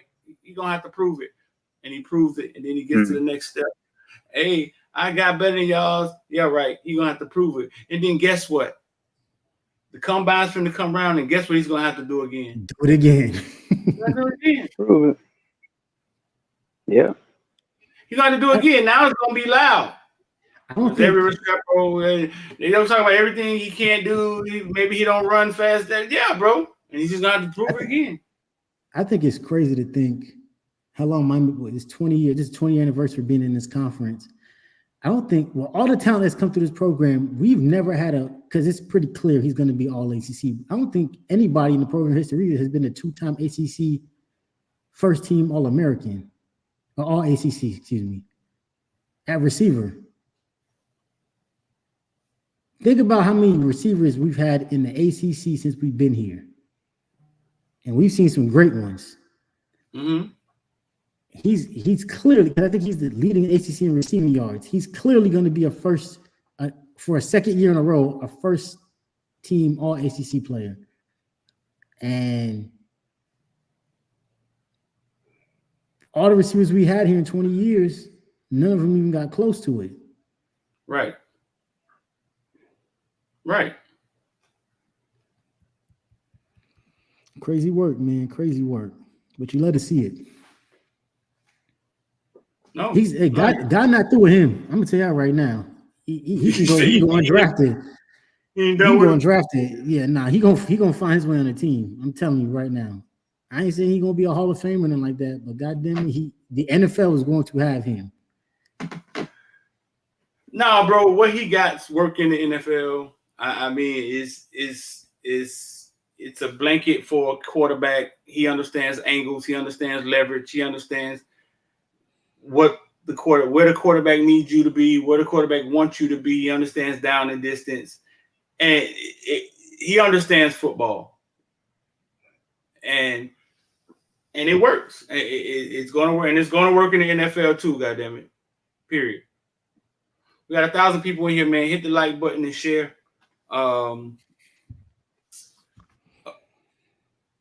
The Miami Hurricanes are 9-0. Yesterday, Cam Ward goes, 400 yards, 5 touchdowns? Yep, on the dot. And I'm going to say something. He should be the leader at the Heisman right now. He should be the Heisman leader right now. I think the only person that could surpass him is Travis Hunter. No. I think the only person that could jump and pass him is Travis Hunter. I think he has the moments. I think he has the media. The marketing. I believe he should be one. I'm gonna say something about our offense, bro, because we talk so much about our defense, but I expect more out of our offense. Like it's almost like that child in your house that gets straight A's and they come home with a B. Mm-hmm. But you got his brother who can't crack a B, who get all C's.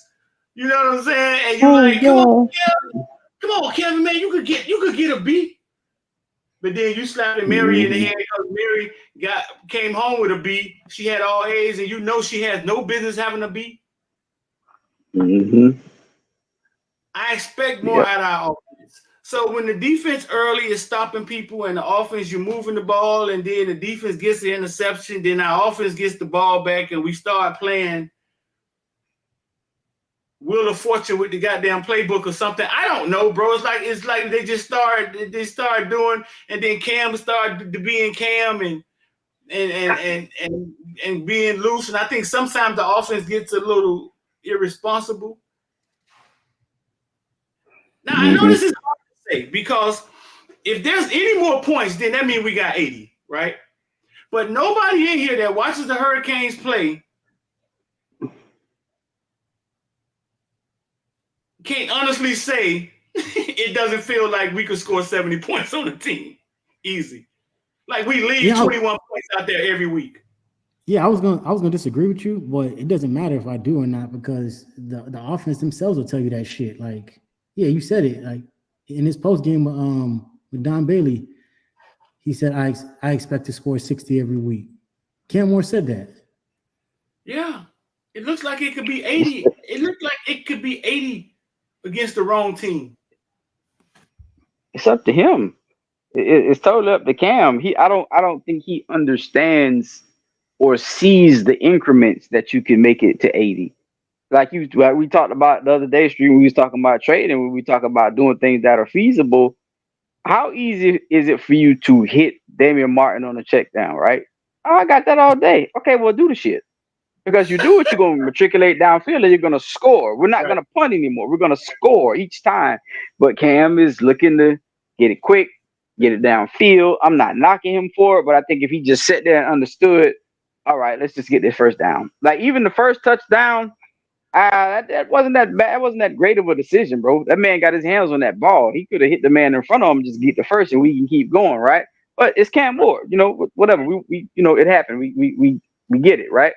But it's just so many times, even in those sessions where we're punting, hey, you could just hit that check down, man, and we get the first down and we can just do this all over again. But so often he passes that up. And then, like, again, I think sometimes we expect the perfection. He was off on a couple of throws that led to punts. I'm talking we got guys like open and he's off a little bit. But like Street to say, it's that child that gets straight A's and we get that B and we just like, you mother, you know what I'm saying? But I think he's going to have to keep those straight A's, though, for us to, do our thing. But the simple stuff is there for us to score 80. We just don't, whatever. You know what's crazy to think about? I'm looking at the stats right now. Damian Martinez at 595 yards with 4 games left in the season. Damian Martinez could probably hit 1,000 yards. Probably right on the outside, and he's not trying. he can probably hit 1,000 yards. Depending on the pace and how we choose to run it. Like this is almost like a riches, like a wealth of riches. Like I hear Cam Ward say every week, he's like, hey, this team ain't where we need to be. We haven't played a full game on offense yet. Right. I heard one of the scariest things I heard him say yesterday is that throw that he did again that led to a pick six against Cal. He said I hit that shit in practice. I hit it with my quarterback coach. He said I'm going to hit it. So it's like kind of what he's like. He doesn't care. It's like, but you got to take the good with the bad with him. Like it's like, yeah, I'm gonna make a boneheaded play. I'm gonna try to break the record for Steve Walsh and then get a backside pressure and then fumble the ball to them. Then Duke ain't gonna do nothing with it. But at this point, I've just kind of understood you got to take the good to bad because there's going to be way too much good than bad. He's on a what 5-to-1 touchdown interception ratio almost 29-6. Like so it's almost you can't really argue.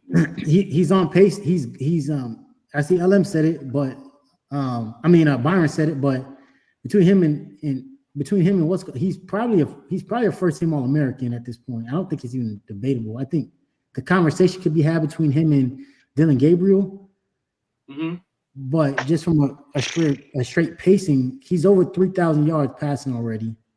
He got more passing touchdowns than Gabriel, I'm pretty sure. The only thing I think Gabriel has more than him is completion percentage. Right. But outside of that, like he's probably gonna be a first team All-American. And I think you just got to take the good with the bad, man, because even on his bads. Like, we would consider Florida State a bad day, and he threw for 206 and caught a touchdown. We would consider Virginia Tech a bad day, and he threw for 3 picks that game, and we still won.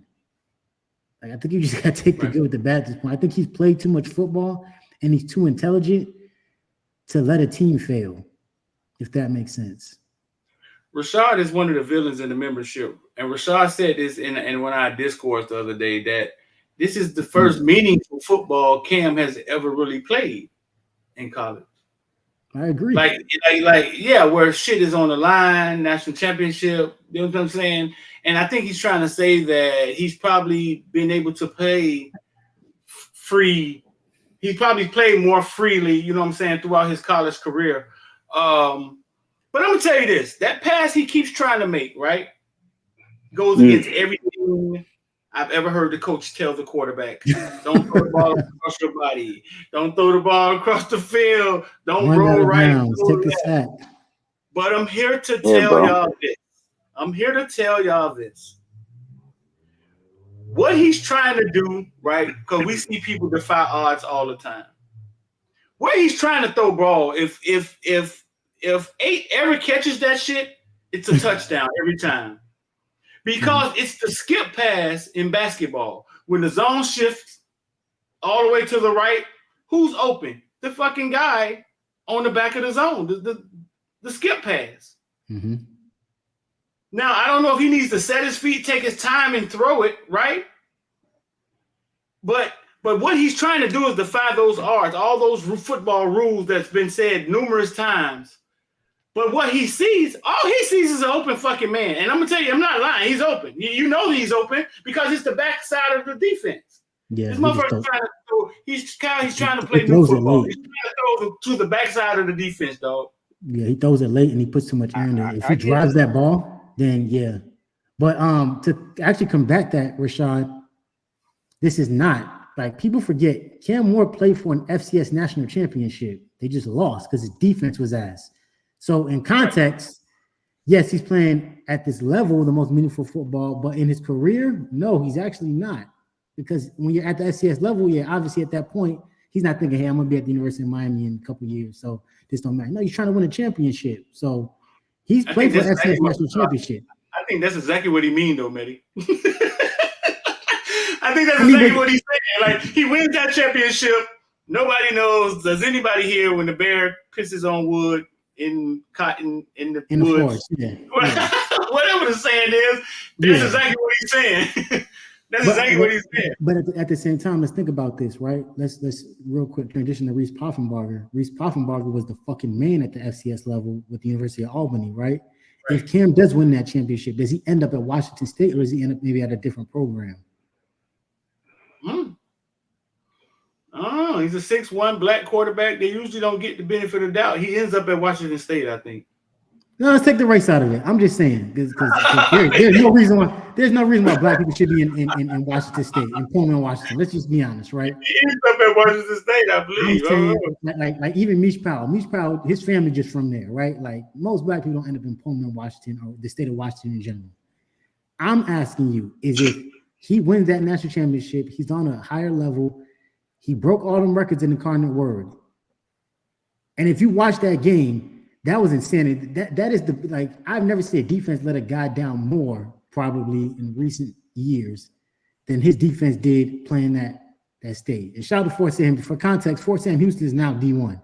They play like in the AAC now, some shit. So Fort Sam Houston was clearly on a different trajectory at that point. Kind of where it's still FCS. If he wins that championship, I think there's maybe not Washington State, but I think a bigger school, maybe in the Pac-12, maybe even in the Big 12, is looking and calling for his name. You think so? Absolutely. I really do. I just think a lot of the problem, but I think that's the beauty of it too, is like you can't skip those steps. We talk about Restrepo and you can't skip the work. It's the same thing with Cam Ward. You can't skip the work.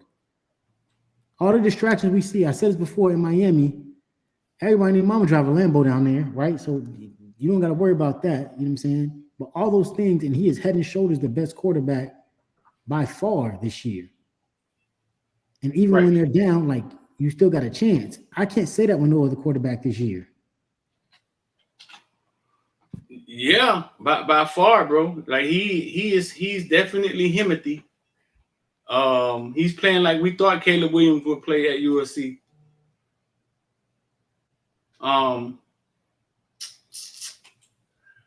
Before we get out of here, bro, I see people bringing this up. The alumni being on the sideline, Michael Irvin showing up with the same shirt on every week like me. He says it's his good luck shirt. Let me see.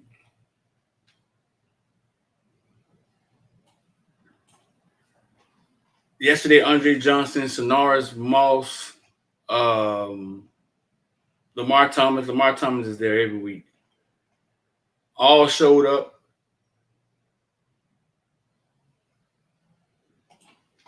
Is Michael Irvin, am I missing something? Is Michael Irvin being on that sideline a bigger deal than we're giving it? Like, am I missing something? I have my theory why he's there. You know what I'm saying? It just happened. It had to be happening at the same time.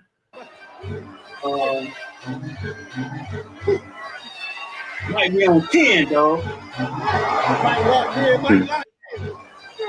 Yeah, baby. 39, 38. Might be on 10, dog.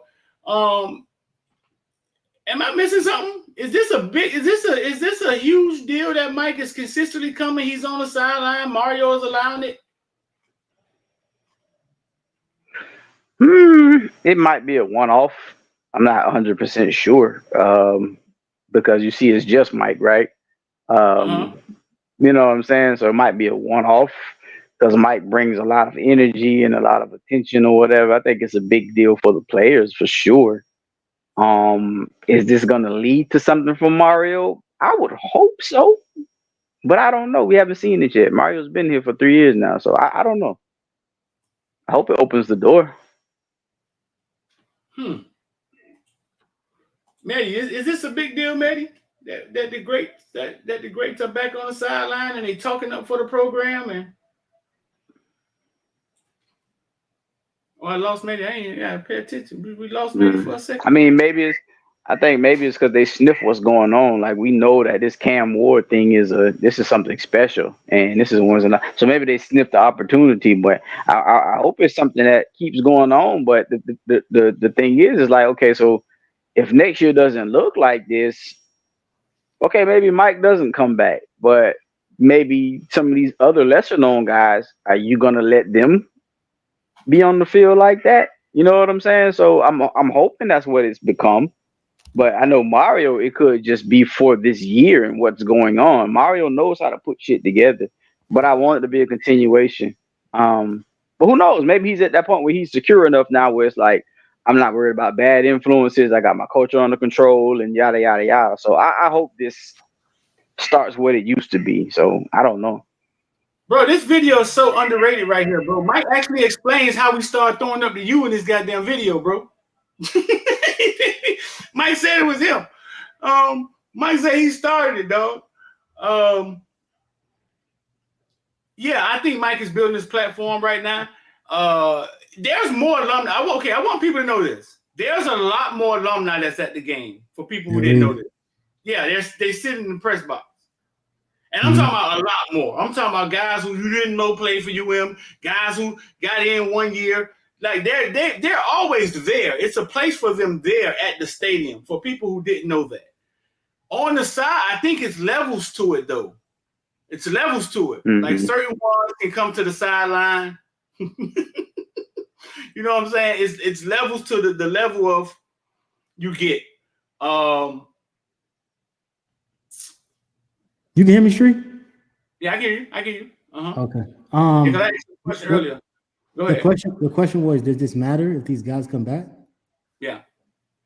For one, I think because the Cowboys ain't gonna get Mike's platform up because they asked. But I think it's opportunity, and I think it should be noted too that him being on Cam's platform with Mace and a UM alum and Treasure Wilson. I think all that stuff is good. I think some of the stuff that he's doing, whether it's suspect or not, you know what I'm saying? Like being on all fours in the USF game and all that. I think all that stuff it's funny. It's funny, but it's good press, man, and it brings a lot of eyes that maybe we didn't even expect to see. So yeah, we all know the logo carries weight. We know that. That's not even a question at this point. It also carries hate, right? So that's why it's shaped like that. You know what I'm saying? So all that hate can fit right in this little, you know what I'm saying? But I think, Chris Young is a clown. Oh, I don't know. I be telling y'all, man. Y'all stop letting him in here. But yeah, I think it absolutely matters for him to see him. Like I said, this man is a Hall of Famer. He's a big deal. You know what I'm saying? He's been on TV and media for quite some time now. Yep. Maybe some of the younger people don't know who he is because they didn't see him. But shit, I definitely think Google is free, YouTube is free, so they'll go look it up. They'll go understand who he was. They'll go understand what the U was, and I think all that stuff it matters for real.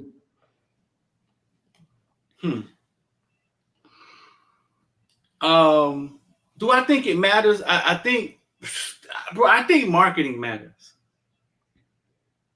I think marketing matters. I think the more louder somebody screams something, the more the people who go to work 40 hours a day, who the Canes is there escape.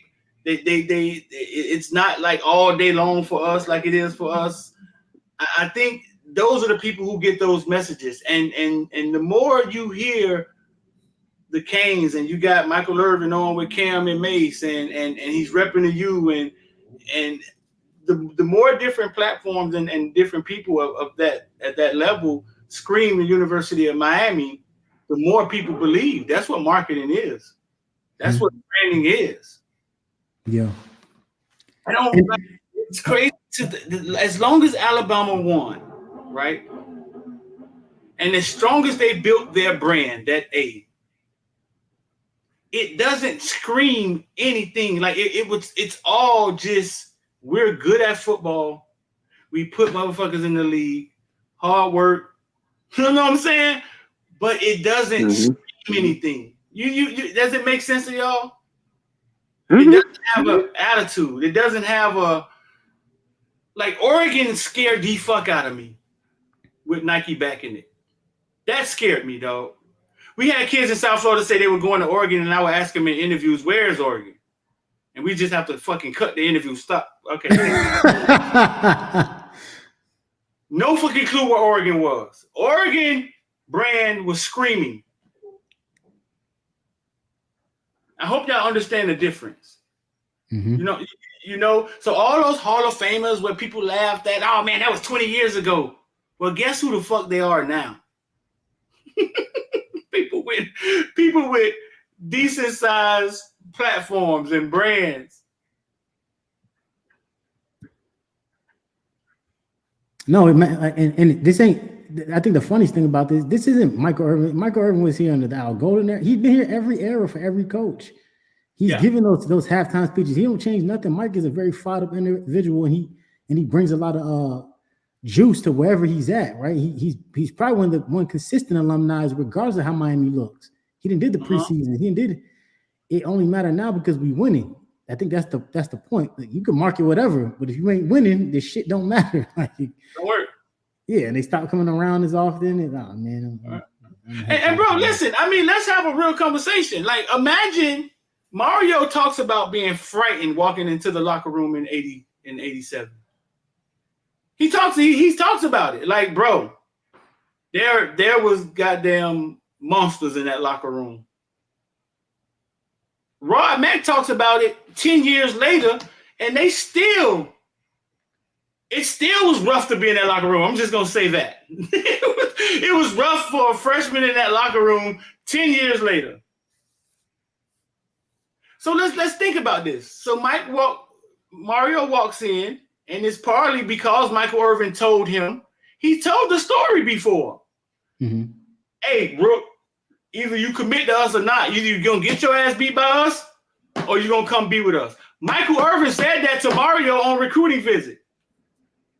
And his brother was already on the team. I want y'all to follow me now. Now, that Rook that Michael Irvin was talking to is the head of the team.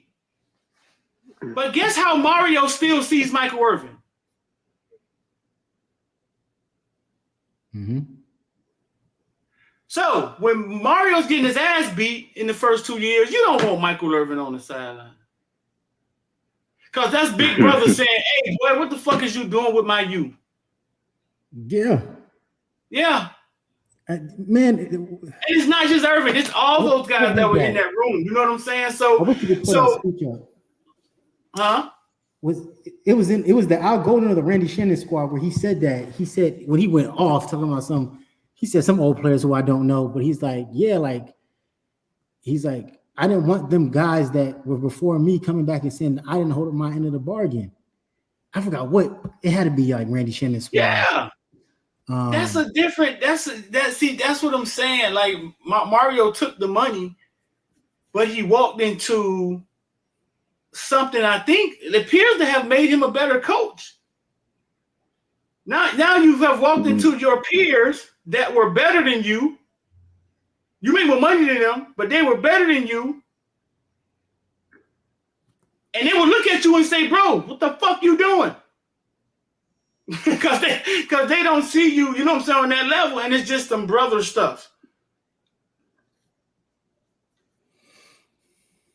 And I'm sure he goes to sleep every night worrying, you know what I'm saying, worried about, listen, I want to deliver this thing back to where it was when I walked in the locker room, and I got Michael Irvin still standing here who told him he was going to kick my ass. He's still standing here. You should have saw them hugging after that Cal game, dog. It looked like two kids had just won a national championship, bro. Michael Irvin and Mario. I got it on video somewhere, bro. One Mel said we number 4, and the poll don't matter anymore. They say it's the playoff poll. Say it's number 4. That's the playoff poll. So we got number 4 spot and SMU number. He said the new playoff poll. No, the playoff poll come out Tuesday night. Okay. But yeah, bro. I mean, I think it gets a little deep. It is, man. That's why he's the right guy to lead us back. I thought Randy was too. He just didn't have that. He just didn't have the resources. But damn, SMU done jumped to 12. They should. They are one-loss team to BYU. They should probably be higher. I'm telling you. It's all smoke and mirrors, dog. It's not right. It's not right, man. It's not right. It's not right with the AP poll and doing and them trying to make us believe the SEC is.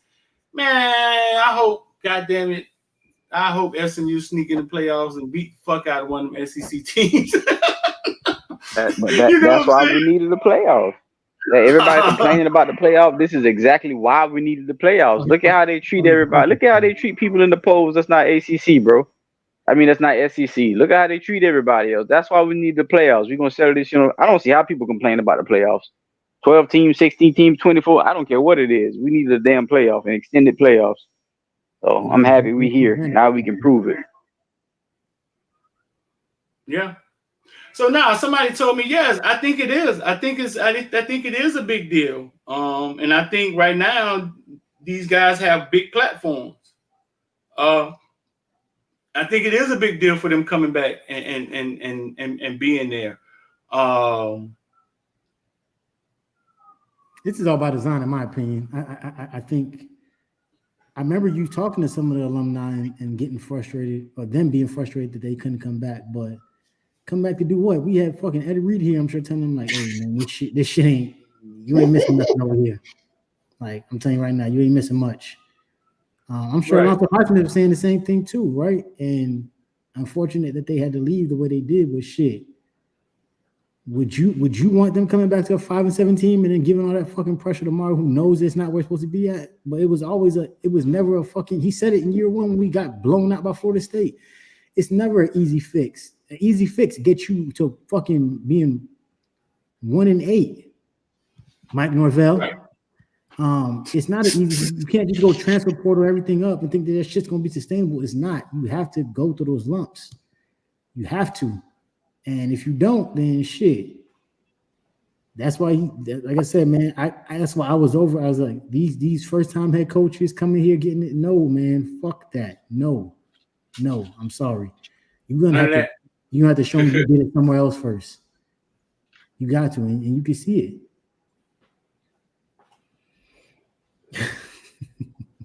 Shout out to Turan. What do you say, man? Turan with the $5, man. Appreciate you.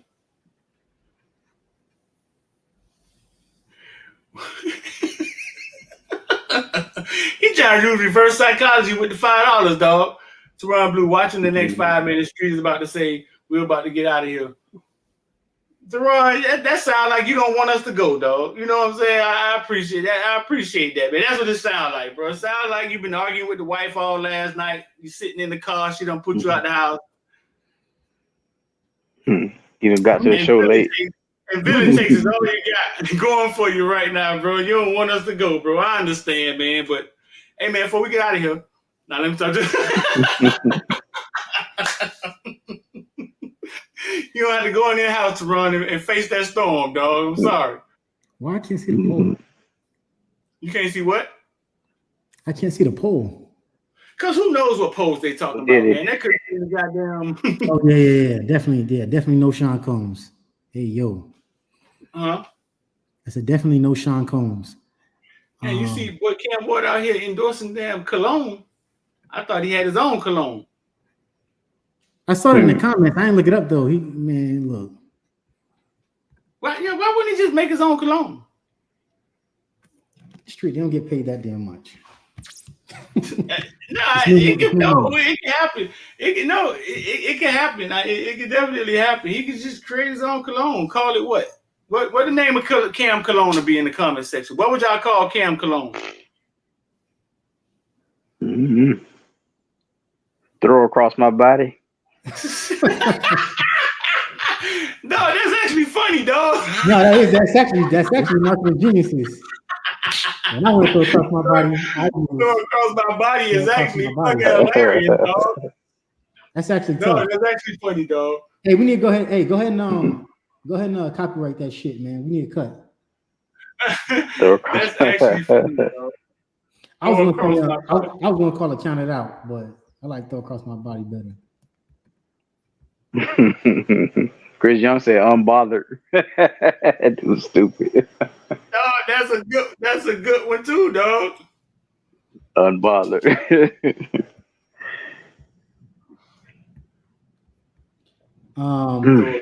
Yeah, why can't I see this? It's showing the updated teams for next week, but it shows us number 5. Heisman, One Ward, Swag, Zombie Swag. No defense.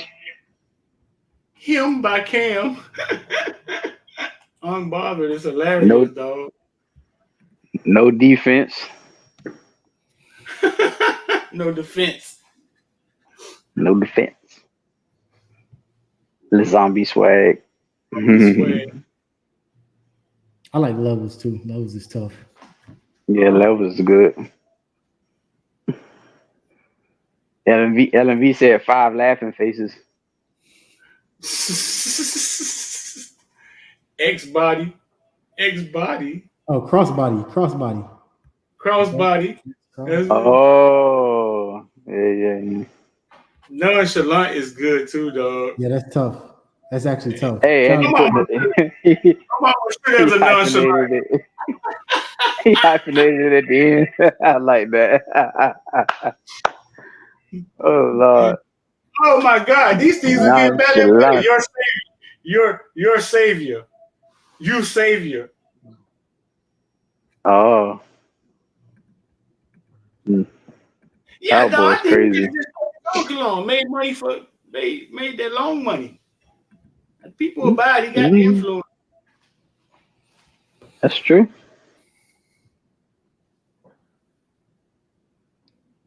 One. A lot of people saying one. I'm sure there's a one cologne out there already. There probably is. Yeah, man. But we got 1,100 people in here, man. Y'all make sure y'all hit the like button and share. Y'all people that's on Twitter, come to the YouTube and subscribe. Come subscribe at the YouTube. If you want to be a villain, want to be a member, man, want to get into some of these high-level conversations we about to talk about. I talked to 2 recruits yesterday. Spoke to the number 1 player in Alabama yesterday, 2026 kid, Tank Jones. Interviewed him yesterday. Defensive end, number 5 player in the nation. Talked to him after the game.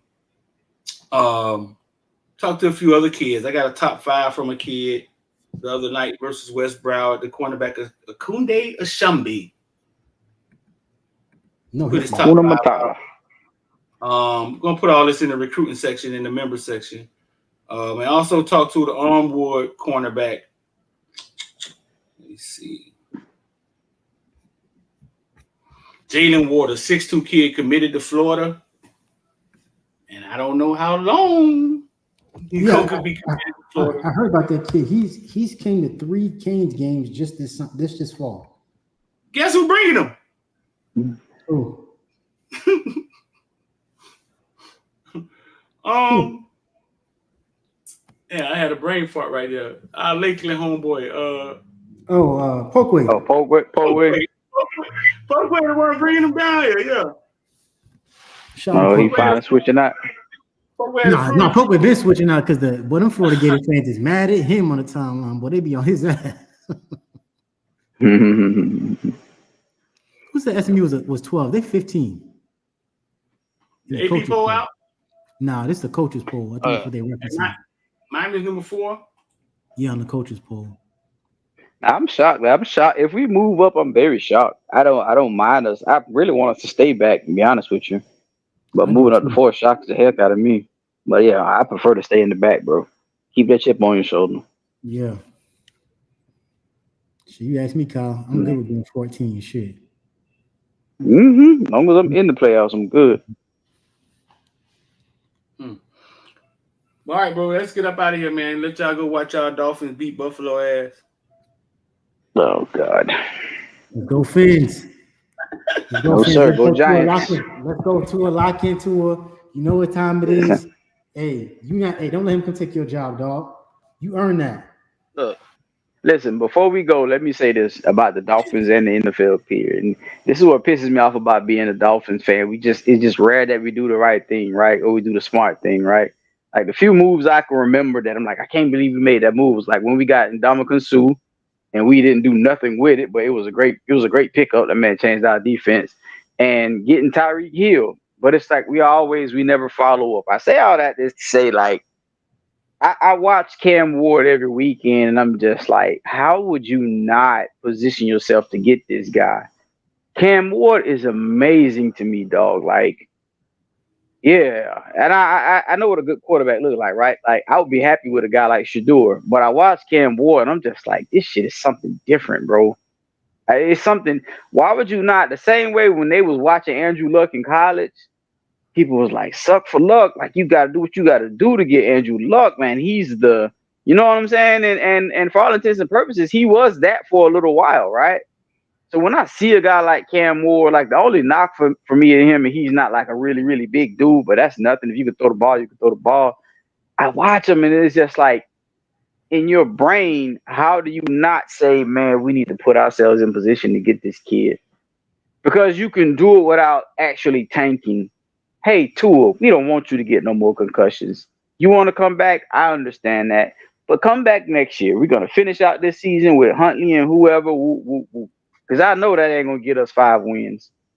I don't understand why you, like, this is, I'm sorry, bro. This, even with Shador, these type of guys don't come around every single year where it's just like, God damn.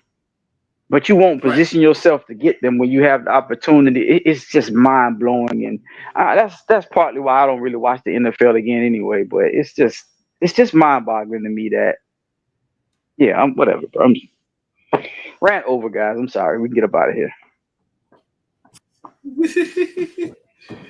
It's all right, That being dog. said, let's go, fans. To a lock in. Hey, Jesus Christ. it's your team, dog. Don't let them take different.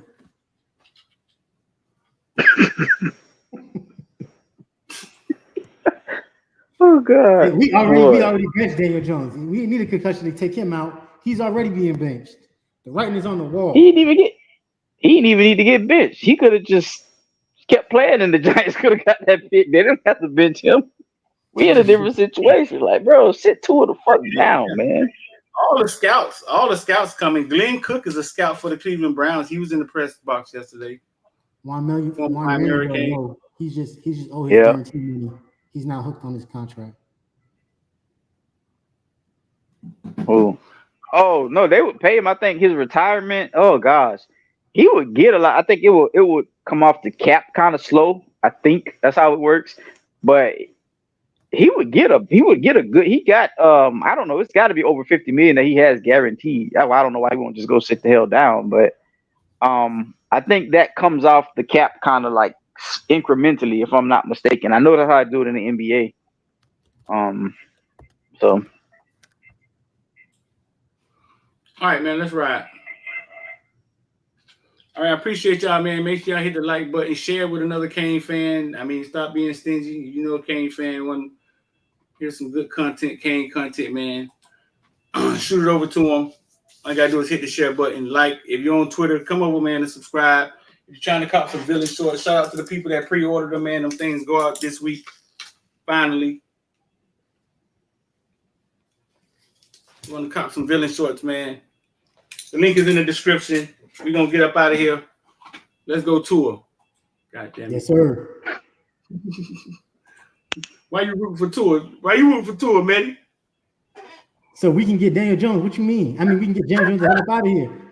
I need to get